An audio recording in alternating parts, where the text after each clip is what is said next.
Hi there, and thank you for tuning in. My name is Hope Dorman, and I'm a member of the industry marketing team here at Houzz. Today, we have two special guests with us from the Houzz editorial team, and we'll be discussing some highlights from the 2020 International Builder Show and the Kitchen and Bath Industry Show. Today, we're very lucky to have Houzz editors Erin Carlisle and Mitchell Parker with us. Both have contributed hundreds of articles. Erin's been with us nearly 4 years, and Mitchell's been with us nearly 7 years. So we're really excited to hear their thoughts on what was new and trending at these shows. Erin and Mitchell, thank you so much for joining us. Thanks for having us, Hope. Thank you. So Erin and Mitchell both attended IBS and KBIS in Las Vegas and are here to let us know about the trends and products related to kitchens, bathrooms, smart homes, and custom solutions and renovation projects. The annual House and Home study consistently shows that kitchens and bathrooms are the most popular rooms to renovate. So let's start our discussion by covering common elements of both. We know cabinetry is one of the most important factors in a major kitchen or bath project.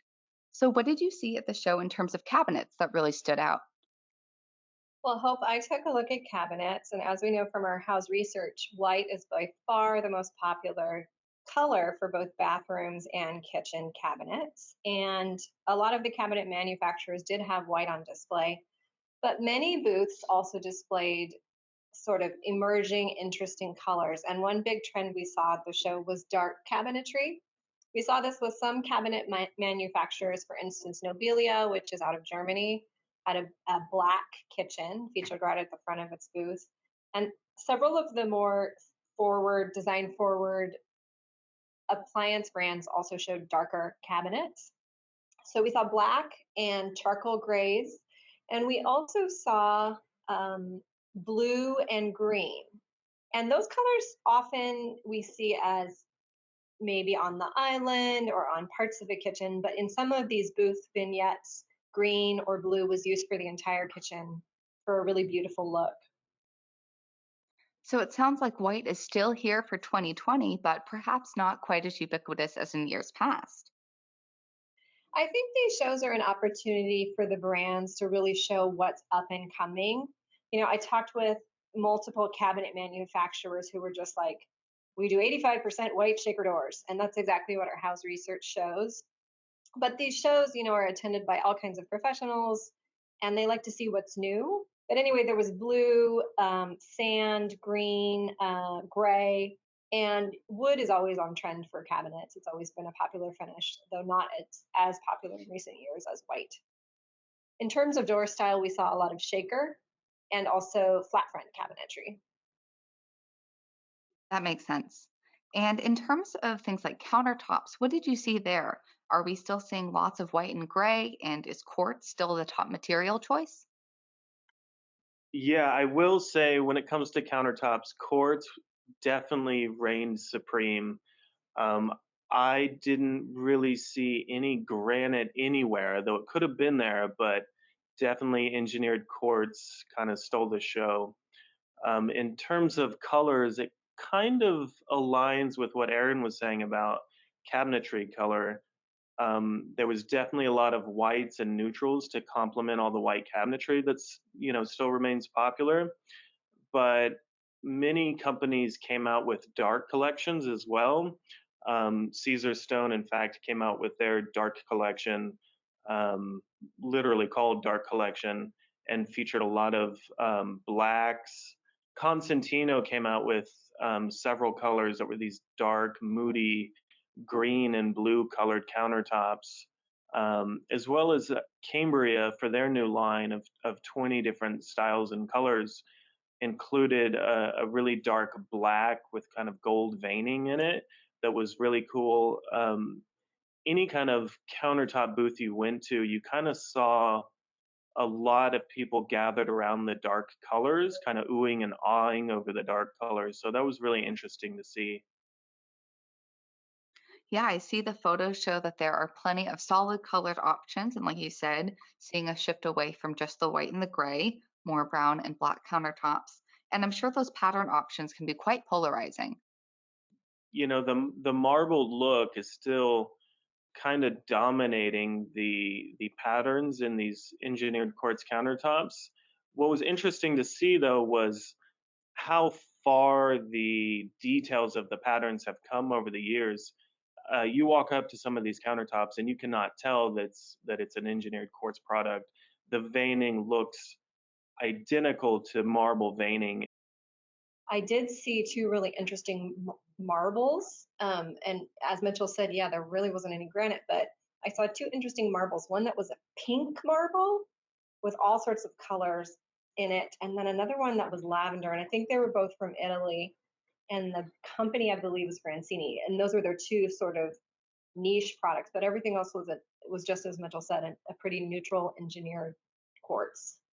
Yeah, and I will say, going back to the veining and what Aaron was saying about the countertops, one interesting thing we saw when it came to these kind of whites and neutral gray countertop colors was some navy blues being worked into the veining. And I think that's a reaction to kind of the rise in navy blue as a cabinetry color. Great. Well, that definitely sounds like we have a lot of interesting things in the countertop world. So let's now talk about tile. We know that homeowners and pros love the photos on Houzz with incredible statement backsplashes or interesting flooring patterns. So, can you share more about materials, shapes, and colors for tile on display? I took a spin around tile, and I think what stood out most was the prevalence of texture in the tiles. And by texture, I mean raised texture, not just like the appearance of texture, but actually a shape on the tile. So one of the more interesting products was from a company called Vertical Illusion, and they debuted 5 different patterns this year. And these are lightweight wall tiles, and they're actually made from a rigid polyurethane. And then the manufacturers can put any type of thermofoil application over the top to create different finishes that look like wood or stone, or a more modern look. Another company that's doing some 3D tile was actually Doll Tile. They had some interesting products coming out this year. One is um, a hex tile that has different linear patterns within the hexagons. They're actually kind of half hexagons. They piece together to form hexagons, and it has a raised texture and kind of a metallic finish. And then Doll Tile was also showing a tile that they launched actually last year, but that is very much on trend this year. It was a floral stone mosaic that also incorporates pieces of antiqued mirror. That's super pretty. Uh, you know, Kohler also had some white on white tiles that they're launching later this year that in the decorative finishes, which is, I think they were Anne Sachs tiles, a lot of sort of irregular texture, and it was very pretty. Something kind of unexpected. So if you want that neutral bathroom with that soothing feel, but you want to keep it interesting and not just sort of monotone, that texture could be a good option. Definitely seems like there are some interesting options. So maybe we'll see a shift away from the subway tile that I know we've seen a lot of in the last few years. And then now to talk about finishes for both kitchen and bathrooms. Did you see anything new this year or more of the same trending matte black that we've seen from the last few years? Yeah, a couple years ago, we talked about how matte black was kind of the new finish. And walking around the convention center, you could not find a kitchen and bath company that did not offer a matte black finish in their collection. So that trend is definitely picking up and holding strong. So new finishes we saw, I was kind of excited to see several companies offer a matte white finish, which really kind of pops against dark backgrounds, black sinks or black tile. It kind of has that low luster to it. So it's still a crisp, clean looking finish, but it's just something different from all the kind of reflective surfaces that you usually find in, kitchens and bathrooms. Another one I saw was called, I think, hard graphite, and that was kind of just this smoky, reflective, gray-looking color that I found kind of compelling and stood out among the usual popular finishes of brushed nickel and polished chrome and satin gold, which also are still remaining popular. Definitely sounds like matte black is still having a moment and will be on trend for a little while longer. And it'll be interesting to see if matte white takes off. To me, it seems kind of utilitarian. So it'll be interesting to see these incorporated into the kitchen photos that we know will get uploaded to House. And I'm also wondering, would you say that across a room you saw more uniformity in the finish option, or did you see mixing and matching of finishes?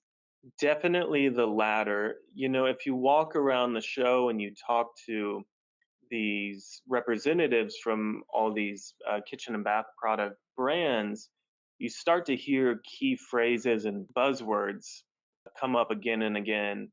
And among those were customization, personalization, and mix and match. So definitely brands are allowing their customers to mix and match finishes, styles. You can select a faucet, but you can mix up the spout style, handle style, and you can also mix up the finishes across all different kinds of products. So that was definitely a huge thing we saw at the show, was this ability to, customize the selections when you're choosing faucets, bath fixtures, all that kind of stuff. We've talked a lot about visual trends in kitchens and bathrooms, and I'd love to hear about how homeowners are using these rooms. So now let's switch gears and discuss a bit about the world of smart home. What innovations or updates relating to smart home technology did you see on display at the show?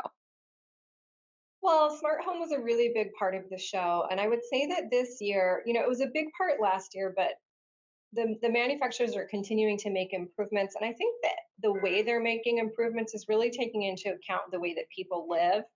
It kind of feels like for a while, smart home was technology just to have tech, but now it's really getting more practical. And there were some cool ways to use it. So, for example, the brands I mentioned earlier, Thermador and Gagano and Bosch, have something called a Home Connect app. And you can use that Home Connect app to do a bunch of different things, including look for recipes. But you can also control all your devices for that brand and also connect them to other brands. So the result of this might be something like you're ready to cook, you walk into your kitchen, you speak to your Google Home or your Amazon Alexa, and you ask it to start the cooking time routine. And your blinds go down, and the music comes on, and the oven lights go to like a pleasantly dimmed setting, and your kitchen lights, your overhead lights change. So, seeing a lot of integration that's just kind of like a spa like experience, whatever room you're in, whether that's the kitchen or the bathroom. Kohler has something similar, which I think Mitchell got to take a good look at. Yeah, and I will piggyback on what Aaron is saying about the smart home. Technology in general was really big at the show, and not just in the kind of fancy connected apps that you think of, but I found it fascinating that a lot of these companies have invested heavily in research and design and, you know, integrating technology kind of before the product even comes to market. One example I can think of is um, Moen had this aromatherapy shower head for which you could insert these pods filled with essential oils that infuses your shower spray with various, lemon oils or vanilla oils, and you can adjust the dilution of the oil into your shower spray. So you kind of get this sensory shower experience where you put in one of these pods and you turn on the shower and it's spraying you with essential oils and you're smelling it, and then um, so I just found that companies going kind of the extra mile to integrate some of this technology into something that seems kind of old fashioned like showering was pretty fascinating. Yeah, to piggyback now on what Mitchell said, Moen had another product. It was called, I think, the Neblia shower or something that starts with an N. and they actually atomized the water so that you use about 45% less water, but it still is an enveloping spray because of the way that the shower head is designed. You can lower it over your head depending on height. It can adjust for different people who live in the home. And I think that Pfister had something like that last year, that it was an atomized spray. So, a really practical technology rather than one that's just like bells and whistles that you don't really use. And I think you make a really great point about the brands adjusting their offerings to appeal to homeowners with a varying amount of technology, not just having tech for the sake of tech. I think the tech overload could be off-putting to some clients. And so, hopefully now this will allow designers to customize to what their clients really want. And then regarding smart home tech, what did you see regarding voice activated technology? I know when I think of smart home, that's what I think of. Yeah, it's integrated. Most of the brands are integrating it so that you don't control the devices, the smart home appliances, everything, in the partner brands. You don't control it just with the app, but you can also just talk to Alexa or talk to Google Home and give your commands that way. Just keeping everything really simple. Yeah, even Kohler had a voice activated vanity mirror or medicine cabinet, and they introduced it last year. You walk into the bathroom in the morning and you say good morning, and your mirror connects with all your other devices and turns on the shower to the temperature setting that you preset for it. It plays the song that you chose to preset for it. It turns the lights up. um, so I was really sold on some of the smart home stuff by just seeing in person how one simple phrase can kind of just turn everything on to exactly how you want it. That's great to hear that we're moving away from only having the apps and having more voice activated things. And so I think this will bring us into our final section. Love to speak more broadly about the theme of custom solutions for renovation projects. I know when homeowners decide to renovate and they're hiring a designer or, a big construction project, they're going to rework their space and they want the transformation to be tailored to them and their lifestyle. And so, what did you see at the show that tied in with customization or personalization? We saw a lot, Hope. It was kind of everywhere, from handles that you can choose the shape of at Kohler, inserts that you can swap out depending on your preferred style for faucet handles, apron front sinks with swap out styles. Decor has a color match system, and that's been around for a while, but you can get your appliances in any color that you desire. House of Roll, I think it's Victoria and Albert, has some colored tubs, and they have a huge array of colors. I mean, personalization is everywhere, and it's a really interesting trend given just what's going on with the personalization of media and other trends in our culture. It's kind of a fascinating thing to see that people want to be individuals and have very distinct choices. And that's something too that the luxury consumer appreciates as well. I don't want just a cookie cutter solution. So I mean, really across products, the ability to customize was was there in individual products and then just in the array of finishes that you can select from. You can come up with a very unique look. As I mentioned earlier, so much stuff could be customized down to you think about choosing a bathroom faucet. Well, a lot of companies you can choose the spout shape and style. With the vast array of finishes and styles, and the selection just becomes so incredible.